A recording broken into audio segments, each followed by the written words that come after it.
Senior leaders say that even the Gandhis agree that the alliance is effectively over, that state level seat sharing will happen only where absolutely necessary. So according to what top Congress sources are telling CNN News 18, the Congress is preparing to contest all upcoming elections independently as much as possible. Already their state level alliances are not what they used to be at one point of time. For example, in the Bengal, they don't have an alliance with the TMC, of course. There is a left Congress alliance that has also been marginalized. In Maharashtra, they have announced that they are likely to go alone in any case. And in some other states too, it looks like the national banner of the India Bloc or the India Alliance, which was announced with much fanfare, is now over. Congress leadership has made up their mind. Let me go across to my colleagues joining us. We will, of course, get you more voices that come in from across the different states where this news is going to have an impact vis-a-vis, for example, Congress's role with the DMK, Congress's role with the MVA, and even the impact that this can have on ground against the TMC. Remember, the big elections that everybody has their eye on is the one in West Bengal and is the one in Tamil Nadu. Now, in both of these states, Congress is already a much minor player, but it seems the Congress has still decided that it no longer needs to function under a National India Alliance banner or an INDI Alliance banner, and they are moving forward with putting an end to this entire bloc. Let's go across to my colleague Pallavi Ghosh, who's joining us. Pallavi, what's the reasoning behind this? Why is the Congress party ready to bury the India bloc that was announced with such fanfare? Well, let's go back to a time of 2004. That was also the year when the UPA was formed, but that was also the year when Rahul Gandhi had actually made his political debut. He was one person who was against the idea of any kind of a coalition because he argued that it's going to eat into the individuality of the Congress party. He believed in the theory of Akla Chalore, but Shivani, such were the times and Sonia Gandhi's diktat that they did go in for a coalition. Today, in 2025, we are going back to the 2004 times, where again the Congress party under Rahul Gandhi does not believe that there is any point in coalition. And the main reason behind this is that despite the fact that they've had strategic alliances in election after election, they've lost out. Whether you're talking about Maharashtra, the most recent one being Bihar, in every state possible, wherever there has been this strategic alliance, it has not worked to the benefit of the Mahagathbandhan, of the India Bloc, but worse, it has actually hurt the Congress party the most, which is the reason why today the Congress wants an end to the India Bloc. That endorsement has come in from the Gandhis, what top Congress sources are telling us. However, it's not completely over. There could be a need for strategic alliances in state elections or in some local elections. But as of now, the only state I really would be watching out for is Tamil Nadu, because that's one state in which the Congress party really goes up ahead, riding piggyback on the DMK. They can't do without the DMK. The DMK is miffed and upset with Rahul Gandhi for having made that phone call to the TVK chief Vijay. But in every other state, quickly, if you talk about Bengal, TMC, Congress, no. Aam Aadmi Party, no alliance. Delhi, the biggest attack of the Congress came on AAP. In Kerala, the same left, who is their friend in Bengal, is their opponent there. In Bengal, Mamata Banerjee just doesn't want the Congress party. And I will very quickly say, it is very interesting because just 2 days back, the Congress has come out with a whole list of observers, social media warriors for Bengal. That's an indication enough that the Congress party wants to go it alone in state after state, and hence no need for an India bloc. Can I ask you, Pallavi, before I also go across to our colleagues, Purnima joining us from Chennai, Mayuresh from Mumbai, and also Kamalika Sengupta from Kolkata to talk about the impact in these states. But Pallavi, does Bihar have something to do with this? The fact that the alliance did not quite work? Is it that the Congress feels that they didn't benefit by being part of the RJD, or should the RJD be upset that the Congress didn't bring anything on board? Well, RJD is clearly upset, and they have a reason to be upset because of the lackluster campaign we saw him coming in from the Congress. But you're absolutely right, Shivani. I think the immediate provocation is a result of Bihar contesting on more than 60 seats, but winning just 6 seats, even less than the last time round. Congress's hand being pushed, one, to announce Tejasvi Yadav as the CM face. That is something which Rahul Gandhi's Congress did want to do, but they had to do it because Lalu Prasad Yadav called up Sonia Gandhi. Second, even the manifesto of the Mahagathbandhan was shown as Tejaswi's Patra, which means the Yes. Congress was over there. Most of the posters had largely Tejaswi Yadav and very little of the Congress party. So the Congress feels that wherever we moved into these strategic alliances, it actually ended up hurting ourselves more. But equally, the RJD is not too comfortable because they feel that the Congress party also has to blame. At least two allies, we have been told, at least two allies of the India Bloc have been conveyed this by the Congress party that let's not even look at the idea of an India Bloc, is just not working on the ground for us. Political editor Aman Sharma is also joining us. Aman, we've long talked about how everywhere it's regional parties eating up to the space of the Congress party in state after state. They've been marginalized. Is this rethinking coming in too late for the Congress?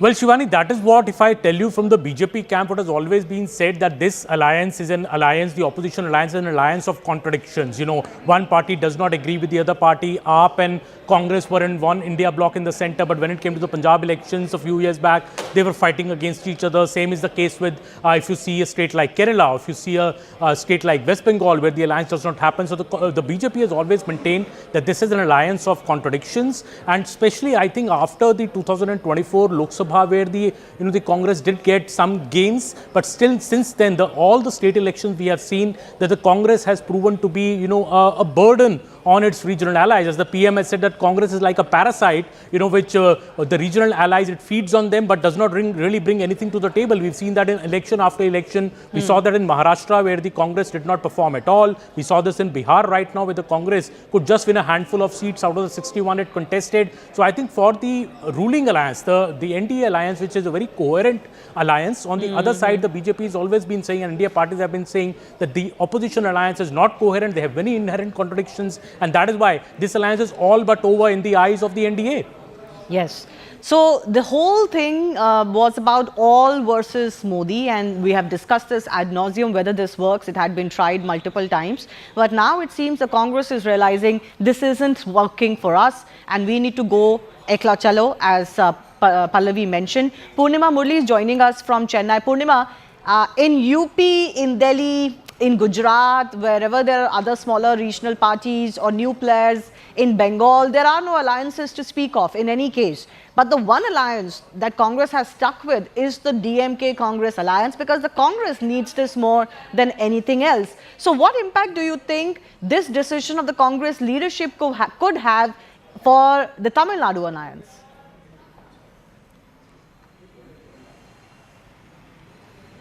Well, in Tamil Nadu, DMK and Congress alliance remains intact. However, DMK time and again says that in Tamil Nadu, it's going to be the DMK that's going to be the decision maker when it comes to seat sharing, because this time there were several camps within the Congress, even before the Bihar results were out. Congress also, some of the leaders from the Congress were in touch with Vijay of the Tamaraga Vetri Karagam. They were trying to posture themselves in order to ensure that they get more seats from the DMK this time around for 2026 elections. But post the Bihar elections, Congress will have to accept what the DMK gives in terms of seats, number of seats. Obviously, they wanted to bargain, but now they do not have that bargaining capacity, is what some of the sources from Congress said, considering that they did not perform in Bihar.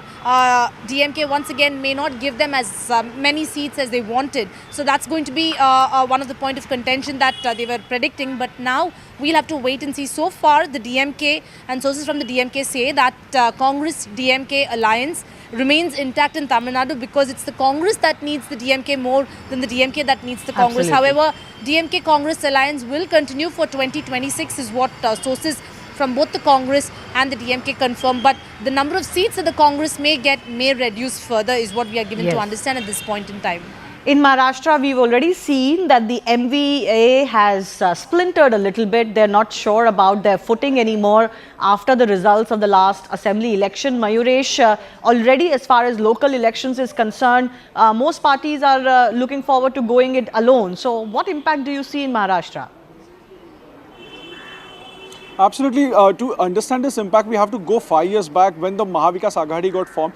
During that time also, Sharad Pawar convinced Congress to take a back seat when it comes to the regional politics or regional elections and let the smaller parties come ahead.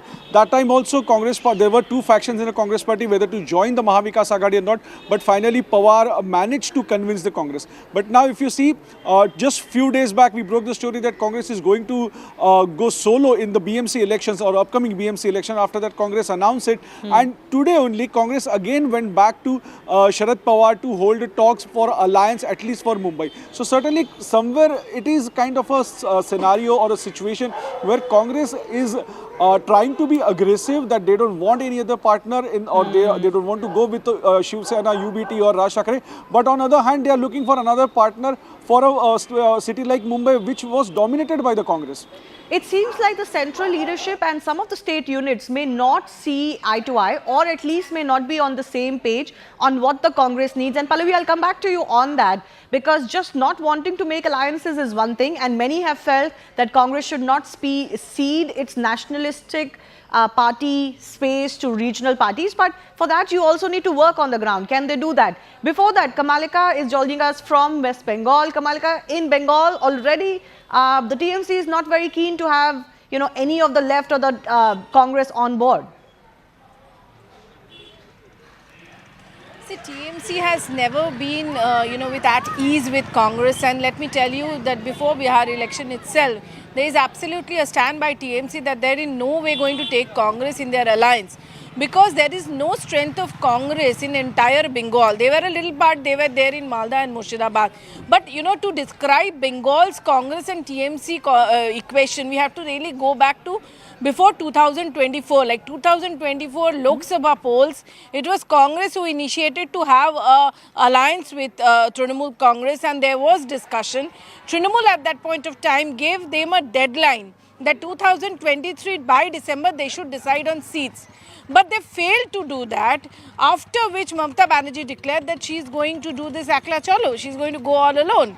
And the fact that this was a theory of Trinamool Congress in the India alliance, that whoever is strong in whichever area, that party should contest there, and that should be the motto. And specifically, let me tell you what my sources are telling me in TMC is that Congress always behaves like a big brother, though, but they fails to give any outcome. There is no result from Congress. All over India wise, if you analyze all the election, where is Congress? Then why the ally party will listen to Congress? So anyway, on ground in Bengal, there is no alliance with Congress. In Bengal election, the Congress is absolutely, Trinamool Congress is not at all considering Congress to be also a party who can fight. That's the thing. Left to anyway, the Trinamool Congress will not have.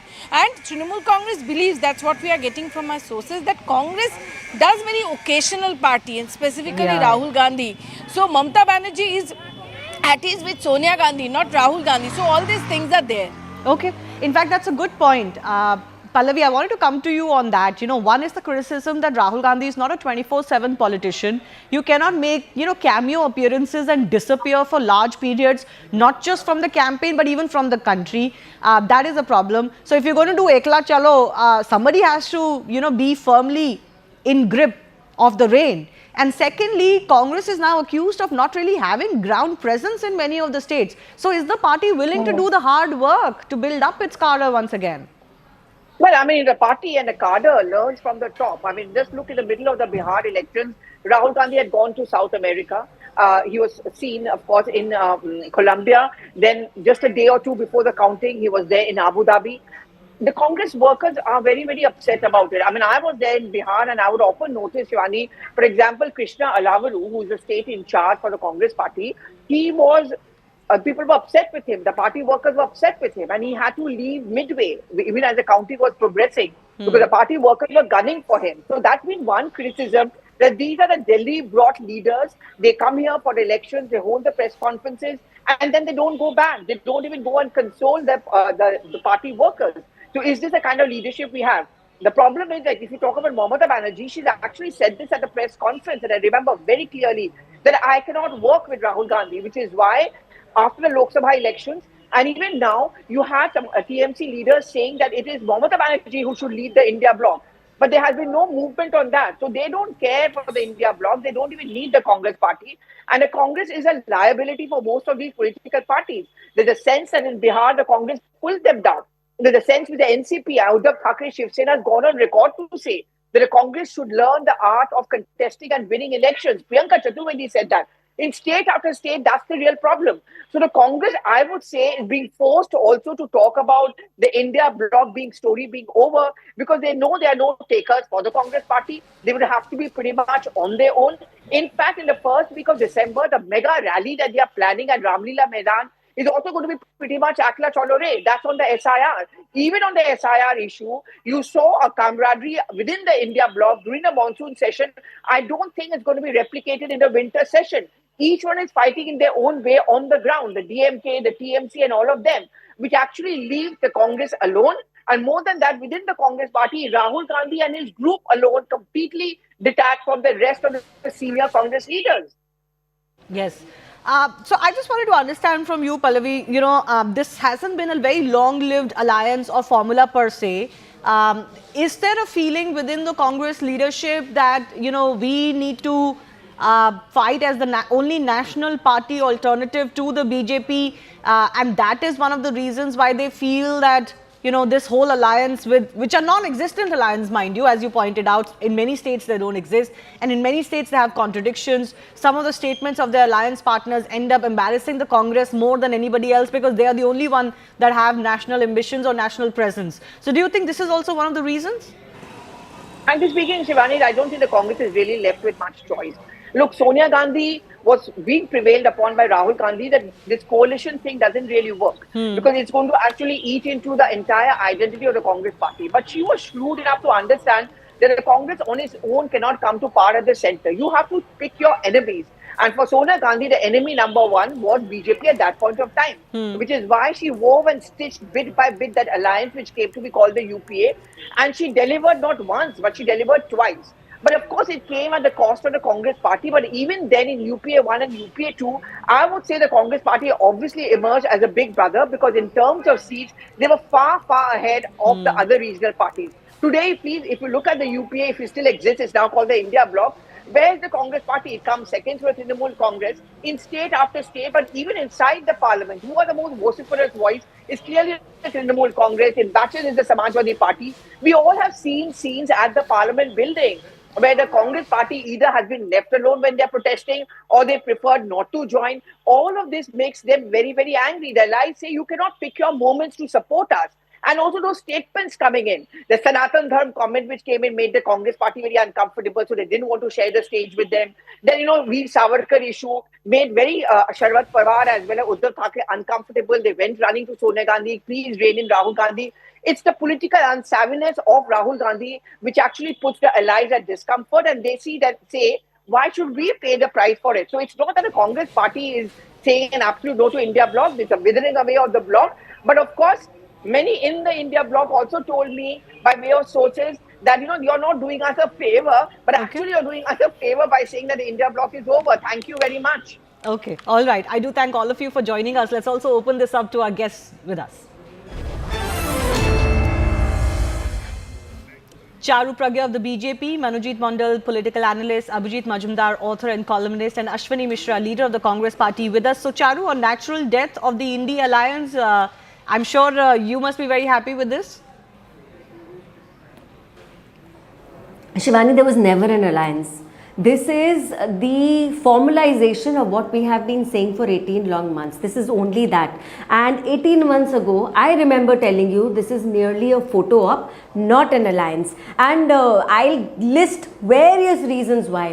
One, they had nothing in common. No leader, no agenda, no trust. Apart from one thing, anti-Modiism. That's the only thing they had in common. And after that, even for Lok Sabha 2024, when apparently they claimed to have an alliance, they went after each other, at each other's throats in every single state. West Bengal, it was TMC versus Congress. In Punjab, it was Aam Aadmi Party versus Congress. In Delhi, they had this very uncomfortable situation, and in the recent elections, they again went against each other. Uttar Pradesh, Samajwadi Party against Congress, where Samajwadi Party was calling Congress all kinds of names. In Bihar, it was RJD against Congress. Even this time, what they called a friendly fight. was basically a fight. There was nothing friendly about it. And Maharashtra also saw the same fate. Another thing that we should not forget, Shivani, is the declining interest of the people of India in the Congress party, and steadily declining. If you look at the kind of strike rate Congress has in every single state, it's going down terribly. We'll start with the latest, Bihar.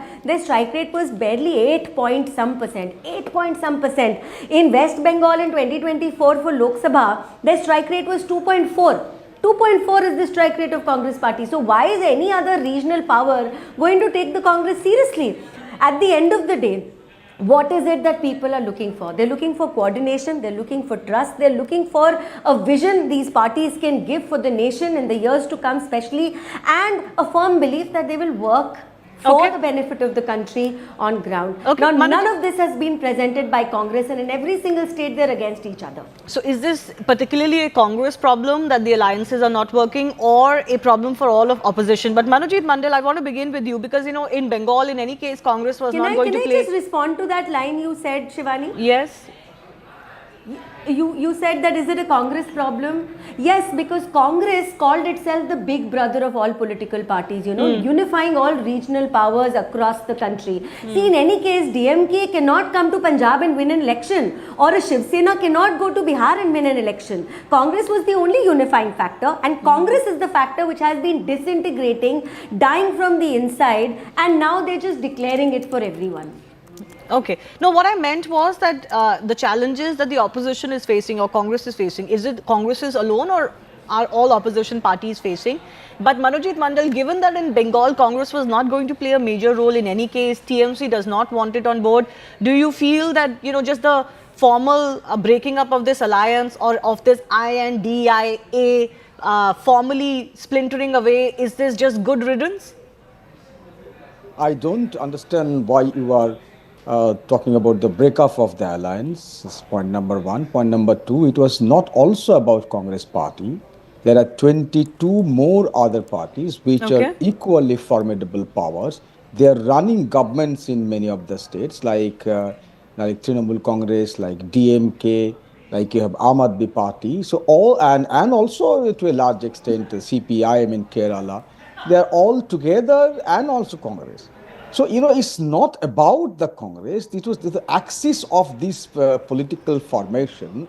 It was the idea of India.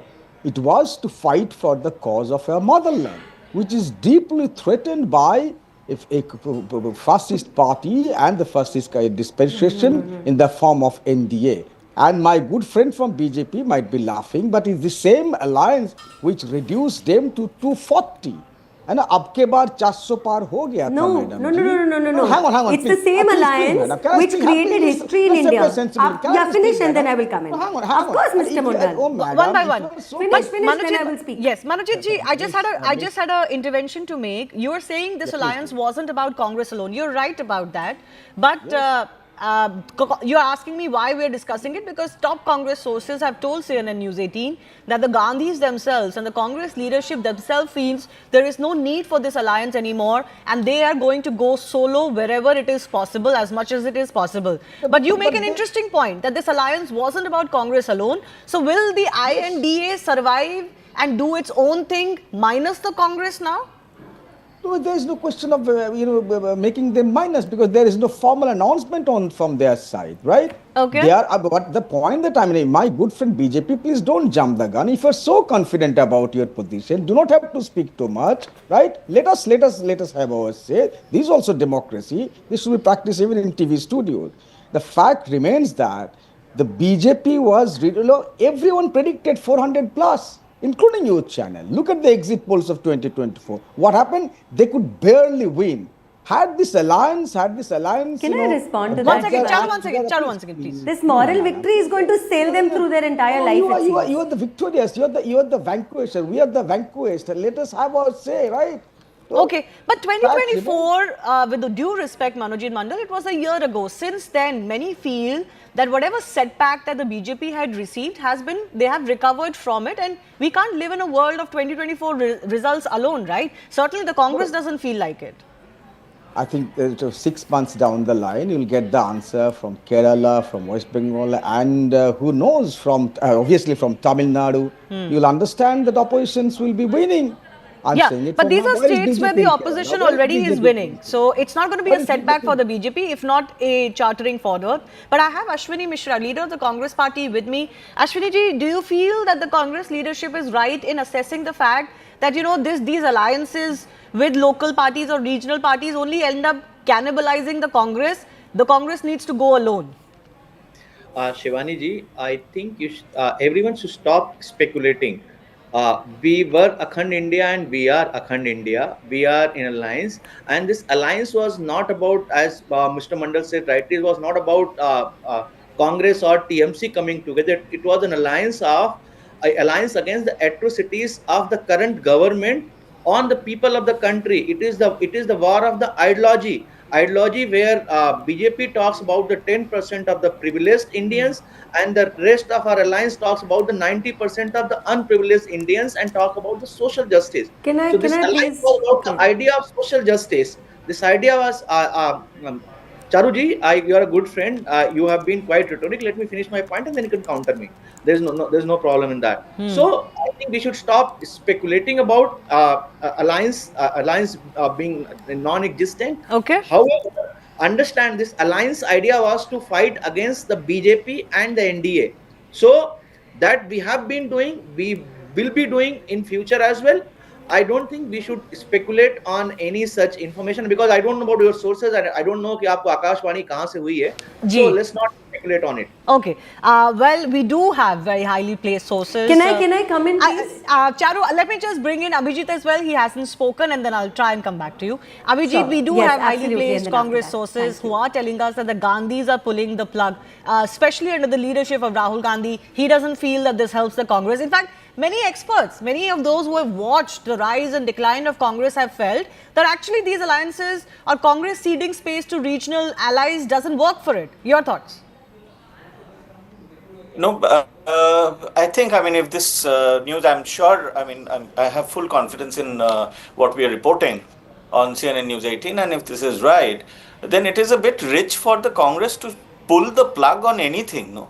I mean, look at their performances in the last few elections. They have been absolutely wiped out.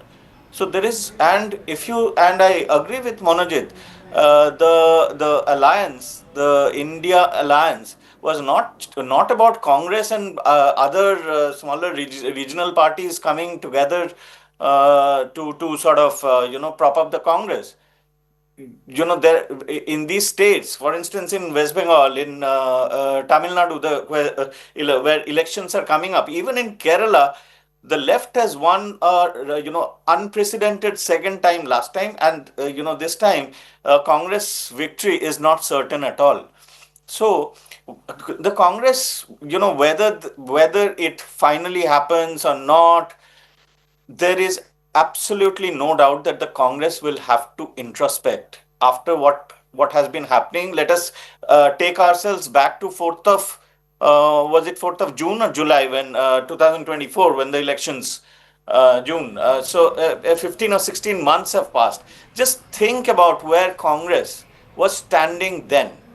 It had wind under its sail. It had done remarkably, unexpectedly well. Well, it's not, BJP fell short of majority. BJP under Modi falling short of majority is a big thing, although 240 is still a fabulous figure. In 3 elections, Congress has not managed to, get equal to 240 in the last 3 elections. So, but from there, after getting 99 seats, how Congress has completely sort of, frittered away the advantage. Okay. And I would lay the blame squarely on On Rahul the Gandhi's hubris, his disconnect, his lack of accommodation of partners, the way he treated Tejaswi during the Bihar campaign, as if the election is about Rahul, and Tejaswi is a lackey in that okay, yatra. all right. So limited time. And Let Ashwini. not giving Tejasvi making him the CM face till last moment, Till last Gehlot moment. Yes, come many in feel and, that may have been an announce. error of the alliance. And then eventually you saw that Congress wasn't even there in the Deputy Chief Minister's ministership mix. So that told you two different stories. But yes, Ashwini ji, very quickly, please respond, then Charu.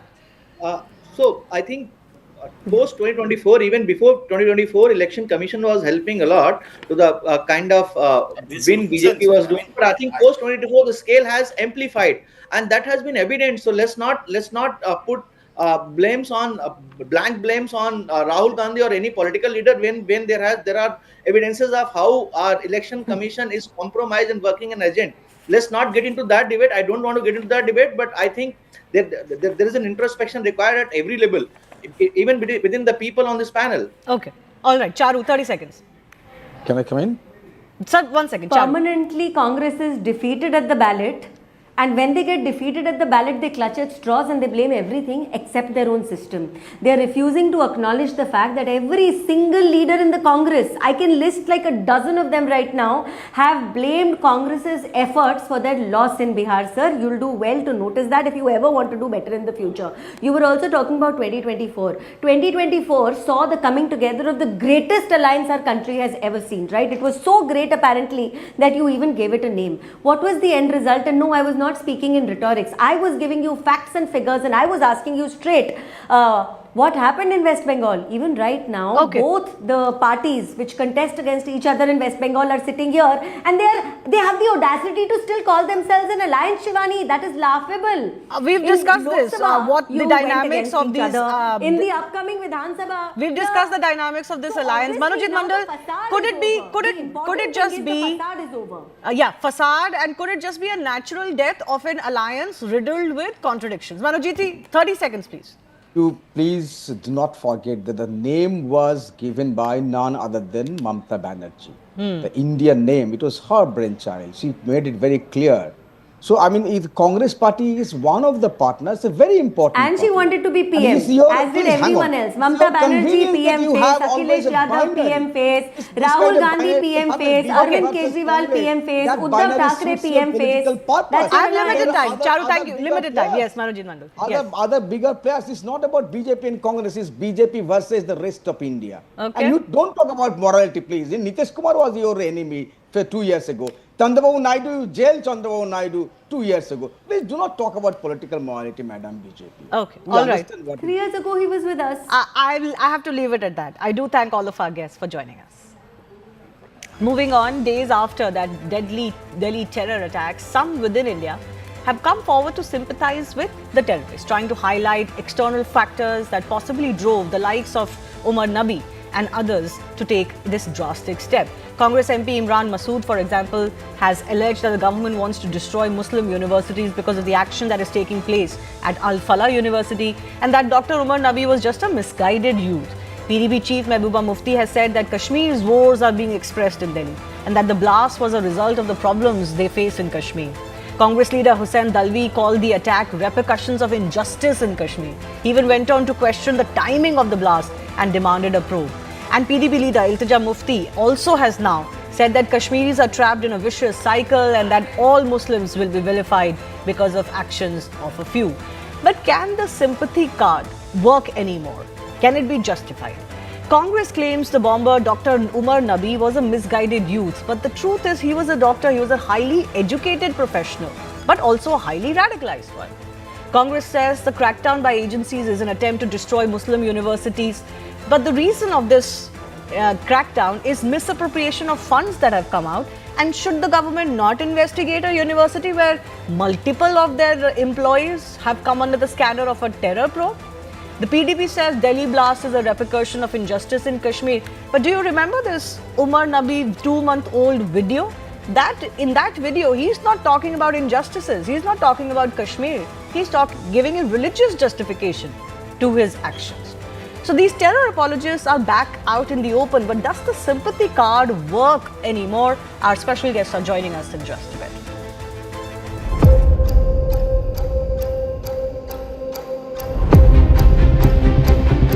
क्या वजह है कि इन लोगों को इतना बड़ा फैसला करना पड़ा कि अपनी जान भी देनी पड़ी और इतना बड़ा एक्सप्लोजन करके बेगुनाहों को मारना पड़ा।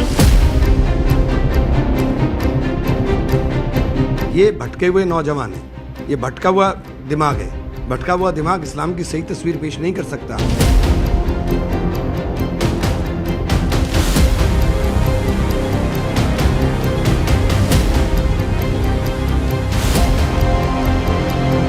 वोट बैंक के नाम पर आतंकी बचाओ गैंग फिर से एक बार काम पर।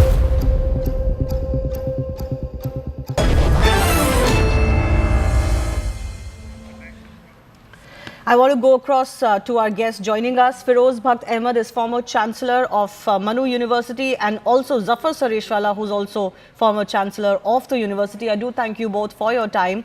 Zafarji, I begin with you. This whole attitude of these individuals who commit terrorist acts being Bhatkawa Naujawan, I thought we had left this behind. We had moved on from this, but it seems some members of the community are still making the same excuses. Actually, unfortunately, they are the ones who you bring on TV. There is very large section, sane voices in the community who never get chance to come. Like, for example, me. Because your television networks don't want sane voices of Muslims who talk sense. You bring typical 3-inch ki dadi, 6-inch ki topi, kurta, pajama. And then it is reflected that this is the community. It is not. And I'm telling you this. Under any circumstances, this kind of act is not allowed in Islam. Whatever. No reason to give any that this is happening or that is happening. No. Islam doesn't allow this kind of act under any circumstances. It is pure terrorism and it is a grave sin. If they would have been in any Islamic country or in Islamic rule, they would have been hanged publicly or stoned to death. This is the least. Firozji, I want to ask you, I mean, at one level, we can blame the media for highlighting some of these voices that are problematic. But the problem is that they're not just, mullahs, as they call them. There are parliamentarians, there are politicians, senior politicians in Kashmir, in Delhi, in UP who are making these statements. So, sir, I don't think the blame can lie alone with the media, right? What do you think? Shivani, I agree with you, and also with Zafar Sahab, who says that the voices of sanity and reason, they are not brought forth. We may not be, it's a different thing that the world will tell. However, people should not talk like apologists, like, Farooq Abdullah or some MP from Saharanpur or whatever. See, and it is rightly said, Islam is a religion of peace. But, when such things happen, then such terms are also coined. And this term was coined in the West. And this term says that all the Muslims are not terrorists, but all the terrorists are Muslims. This is very unfortunate, right? And I mean, we do not side with this kind of statement.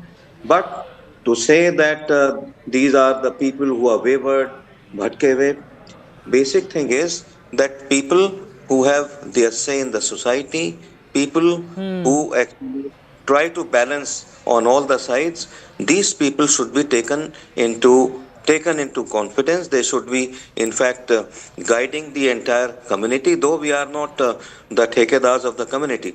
However, this kind of terror, it is completely, it is not to be accepted by any means. It's a devilish, it's a totally something which can never be, I understand that. But the problem is, and Zafarji, I come back to you with this, is that, Islamic terrorism is not new. And what Firozji also said, there is a whole industry of Islamic terrorism that has been rationalized in the name of Islam or religion. And it's not just in India, it's happening all over the world. So responsibility lies from those within the community, right, to figure out what is right and wrong, and not allow, if they say these are misinterpretations, to not allow these misinterpretations to take place. Yes, absolutely. I mean, we need to identify, yes, this is my disease. And till I don't accept that I have disease inside, I cannot have any cure. So I don't accept, yes, these are Muslims. They take name of Islam. When they detonate, they use the name of Allah. And these are the people who need to be taken head on by the Muslim community. I always tell this because I've been working and I've faced myself. I'm doing an initiative called Talim o Tarbiyat. Means where we teach basic education, basic finance, capital market, entrepreneurship, and also tarbiyat means character building. Also we do. We also tell the youth that these are the things going to come. And I had done these programs, at least 7, in Kashmir, in Srinagar, in Pulwama, in Shopian, in Kargil, in Poonch, and in Leh, Ladakh. I traveled at least 14 times Kashmir. We did in Bandipur, even the ladies program. And yes, I myself encountered such elements. They threatened me. They threatened me. In fact, when we did a program in Pulwama, we could do the male program where about 1,500 Kashmiri youth were there. But we could not do the female program, the ladies program, which was going to be in Girls Polytechnic. The military came and they said, Zafar, they just whisked me away. They said, Zafar bhai, aapko khatra hai. और बोले ये programme अब यहाँ नहीं हो सकता. So I had encountered and I told these people there कि देखो तुम्हारे अंदर ऐसे लोग हैं, अगर तुमने इनको, if you have not encountered and taken head on, जो आने वाली मुसीबत होगी वो ऐसी होगी कि तुम बर्दाश्त नहीं कर सकोगे. This I had said in 2023, and now look what is happening. A few Kashmiri, they have done this, and now every Kashmiri is under bullet. People are talking whether we should go to a Kashmiri doctor or not. And because of these minority, the micro minority, it is being targeted that Islam is this. So yes, they are very micro minority, but they are within us, and we need to take them head on. Because it has nothing to do with Islam. Omar's video, it is pathetic. It is anti-Islam. Islam does not permit suicide under any circumstances. And killing of innocent, under any circumstances, it's not permitted in Islam. In fact, when you are at war, even where you are at war, you are fighting, even then Islam has clear-cut guidelines that when you are war, the enemy is there. You cannot kill the children of enemy. You cannot kill the women of enemy. Right. The old people, the religious heads. You cannot desecrate the place of worship. You cannot attack the agriculture.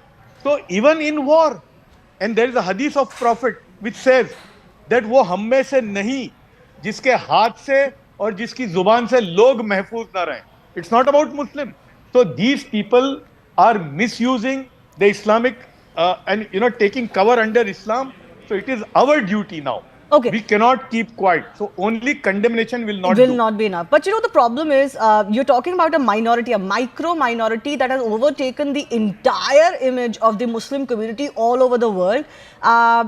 Feroz ji, from what I understand, Islam is very clear about what is Islamic, not Islamic. It doesn't really deviate, right? Unlike some other religions where interpretations or changes or forward movement is allowed. It is what it is. Then how come there is so much misinterpretation about what Islam says or doesn't say? Where does it come from?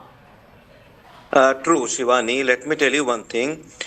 My learned colleague was saying something about the peaceful aspect of Islam. Another hadith says, Hubbul Watni Nisful Iman. I would say that the entire Iman of a Muslim is to love his or her homeland, to be faithful to his or her homeland. This is what we have been doing. However, unfortunately, see, Islam is one. I also do not take very, in fact, I don't welcome this phrase, Islamic terrorism, because Islam is a religion of peace. However, if some, some politician also said, I am not siding with politician, I am not repeating his remark. If some people who are wavered, if some people who are trying to politicize Islam in their own way, who are trying to make 72 sects of Islam, Islam is only one. That is a problem with some of these people. And rightly said by my colleague that Islam is one religion in which if you take the life of a single innocent person. It is taking the life of the entire planet. All these things are very clear in Islam. Okay. However, it's very unfortunate, and we should take these people by the horn, and we should come onto the roads, and I mean all these things should be done, because these people, and as rightly said, Prophet Muhammad, peace be upon him, he said these people are not from amongst us. But despite that, these things are happening. No, And so these are that's the question that arises. Why so much misinterpretation? Why are so many people convinced with it? In fact, Zafarji, I want to end with you. You mentioned this video of Omar Nabi, right? It has taken everybody by shock. In that video, what comes out is this concept of martyrdom. And you would notice that in common parlance, everybody keeps talking about those 72 hoors, this concept of jihad, Islamic jihad against others, non-Muslims. Do you think these are the issues that are misinterpreted, or they are the root of the cause or the problem that is happening? I confronted this to the in Kashmir when they came and they threatened me कि आप यहाँ program नहीं करोगे.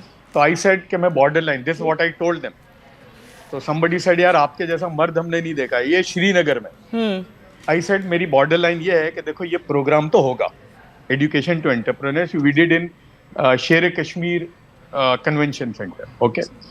I said ये program तो होगा. अगर ये program नहीं हुआ तो मैं समझूंगा जफर सरेश वाला के ऊपर कोई खुदा की जात है जो मेरे इरादे से भी पावरफुल है. ये होगा. अब बताओ, मैंने बोला ये जो आप बता रहे हो ना हूर तो नहीं मिलेगी, जन्नत का खुशबू नहीं देखोगे, जहन्नम में जाओगे. इसलिए कि जो तुम कर रहे हो जिससे बेगुनाह, अगर हिम्मत है हाँ तो जाओ आर्मी के सामने, हाँ इजराइल की आर्मी के सामने जाके लड़ो. लेकिन एक इजराइल का यहूदी नॉर्मल टेल अवीव के अंदर एक नॉर्मल यहूदी को मारने का कहां से गुंजाइश है? अगर आपको लड़ना है तो जाइए, जंग में जाइए, fight in the war, declare war. मैंने बोला ये टेररिज्म जो है ना, आपको अगर इतना ही लड़ने का शौक है तो डिक्लेयर वॉर. इस्लाम के भी एक उसूल और ज़ाब्ते हैं. ये 72 हूरें तो नहीं मिलेगी, जहन्नम में जलोगे हमेशा के लिए.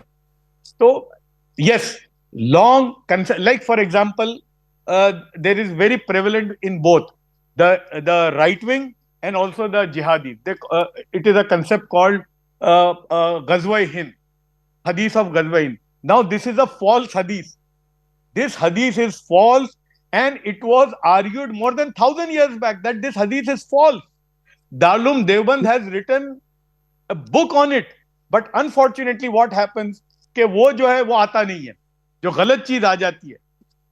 Likewise, there are some verses in Quran which were for a particular moment, but that moment finished, which is called कि भाई एक मैंने मेरी और आपकी सपोज एयरलाइन में कोई बात हो रही है तो वो पर्टिकुलर उस वक्त की थी. You cannot extrapolate everywhere. So, like for example, I've been talking that there is some constitution law in our constitution, but an amendment has come. So it is no more that the amendment is there. So what you are doing, that something which is changed by the Prophet later on, you don't want to talk about that, but something which is actually nullified, you talk about that. So now it is the duty of the Islamic scholars to pinpoint the wrong and the falsehood which these people are propagating. And yes, most of them I've seen these characters in England and in France also. Most of them are university educated. Very few madrasa bred have gone there. Even in Pakistan, very few. Unfortunately, they live under that, that because lot of political leaders, they have been sitting in Kashmir, for example, here, Muslims under siege, persecution of Muslims. Yes. In fact, I was in US. No, sorry, I have limited time. Zafarji, sorry, I have limited time, but you touched upon a very important issue. I want to give Firozji final 30 seconds on it.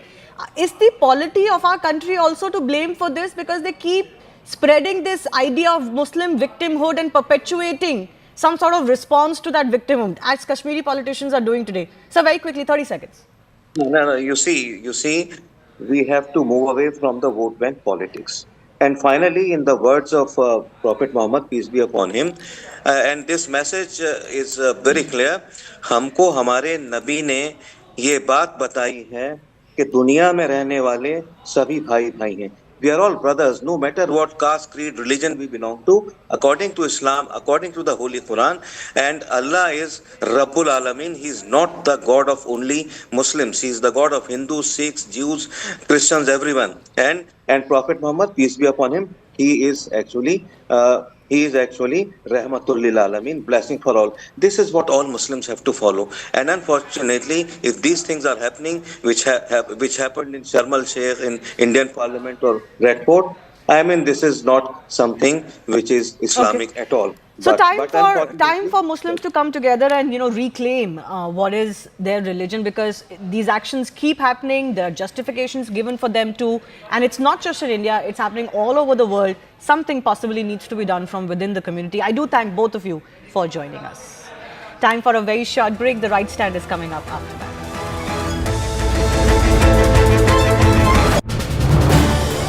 This is News 18 Network.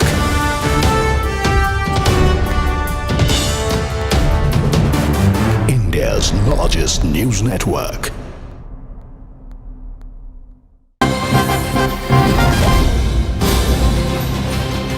All right, of course, on CNN News 18, we are tracking Anmol Bishnoi's return. He is the wanted gangster who will arrive at the IGI airport. He's expected to arrive at around 10 a.m. and from there, as we were speaking to Arunima earlier as well, expected to straight away be taken to court. We are tracking his return. We're tracking all sorts of movements that are going to be happening, transfers and interrogations that are to follow as well.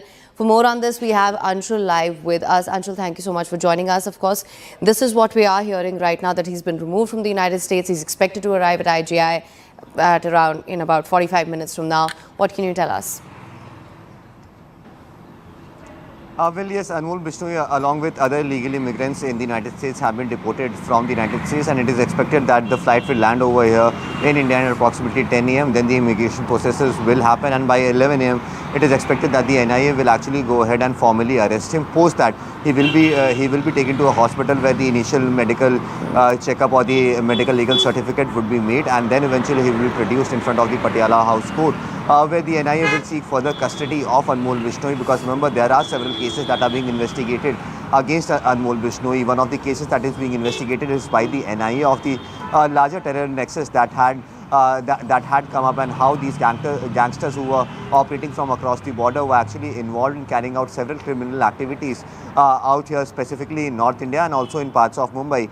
But there is definitely a competition between agencies at this point in time, because all of these agencies want to go ahead and interrogate Anmol Bishnoi, be it the Punjab police, be it the Delhi police, be it the Rajasthan police, or for that matter Mumbai police as well, whereas central agencies such as the NIA are all waiting hands on to just get access to Anmol Bishnoi, because he is one of the key links that needs to be interrogated before any sort of a complete investigation could happen. He has been involved in ordering the killing of Sidhu Moosewala. He has been involved in demanding ransom from various businessmen out here in the national capital. He has also been involved in the killing of Baba Siddiqui and the shooting that happened outside the residence of Salman Khan as well. So definitely there are several cases that are being investigated by multiple agencies, and as soon as Anmol Bishnoi will land over here, definitely there is going to be this race amongst agencies to get his custody and to interrogate him further. But definitely as good luck that he is being deported from the United States and he is being handed over back to India. Definitely a lot of investigations are going to be done, and definitely a lot of cases are going to be solved once Anmol Bishnoi lands over here in the national capital within the next few minutes. Right. Arunima, Anshul has mentioned a few pertinent points here. Of course, we're going to talk about the interstate transfers and interrogations as well, but we are going to see a focus on specific cases, of course, Baba Siddiqui, Sidhu Moosewala, Salman Khan firing as well. However, there, of course, will be a concerted effort to map out this entire network and its finances as well. So there is a gangsters FIR that NIA was probing, in which Anmol Bishnoi, Lawrence Bishnoi, all their other associates have been named. So the entire gangster terror network in Punjab has been investigated by the National Investigation Agency. The charge sheet has been filed in this case, which dates back to 2022. And Anmol Bishnoi's custody, once taken by NIA, will focus on this particular FIR, this particular investigation itself. If you go by the other big man who was brought into NIA's custody from the United States, accused of terrorism, accused of a high-profile case like 2611, Tawahur Rana. So in that case also, Mumbai police wanted to question Tawahur Rana, and it was given a chance to question Tawahur Rana while he was still broadly in NIA's custody. So a similar pattern could be followed here as well. Well, NIA keeps the broad custody of Anmol Bishnoi. Traveling with him from one part of the country to the other, one doesn't really know how it will work out security wise, because these are high profile, high target gangsters. There are intra gang rivalries at work as well.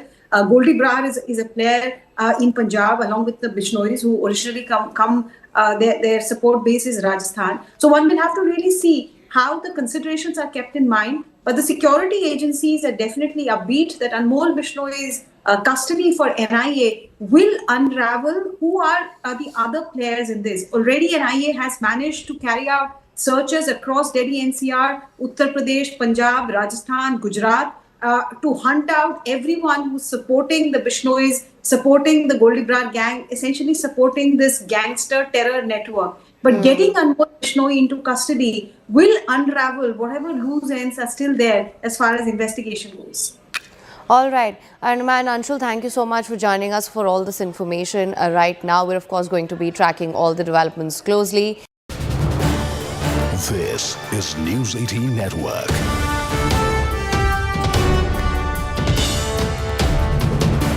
India's largest news network.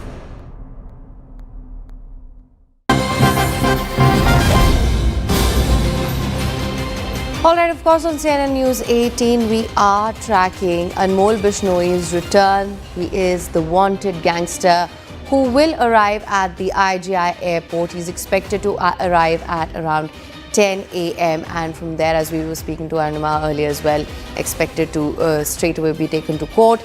We are tracking his return. We're tracking all sorts of movements that are going to be happening, transfers and interrogations that are to follow as well. For more on this, we have Anshul live with us. Anshul, thank you so much for joining us. Of course, this is what we are hearing right now, that he's been removed from the United States. He's expected to arrive at IGI at in about 45 minutes from now. What can you tell us? Well, yes, Anmol Bishnoi, along with other illegal immigrants in the United States, have been deported from the United States, and it is expected that the flight will land over here in India at approximately 10 a.m. Then the immigration processes will happen, and by 11 a.m.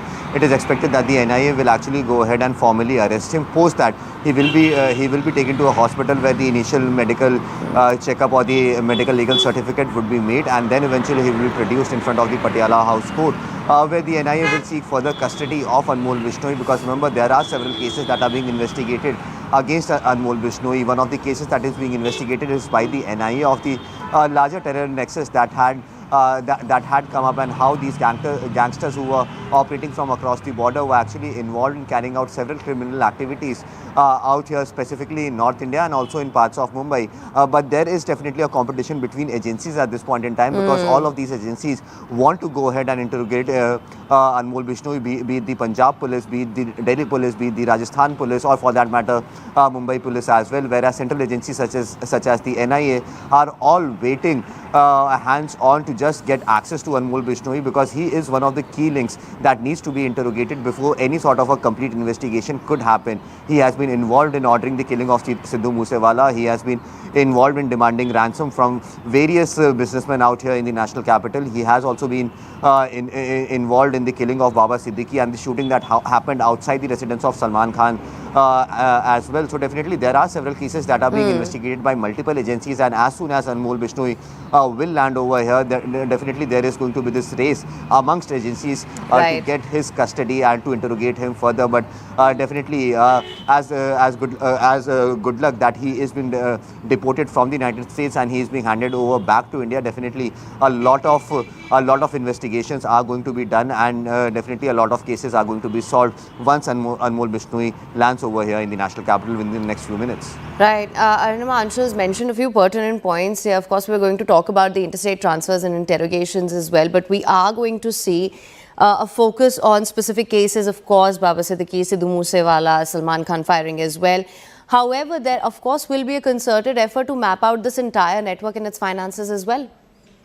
So there is a gangsters FIR that NIA was probing in which Anmol Bishnoi, Lawrence Bishnoi, all their other associates have been named. So the entire gangster terror network in Punjab. Bank of Baroda के संग त्योहार की उमंग।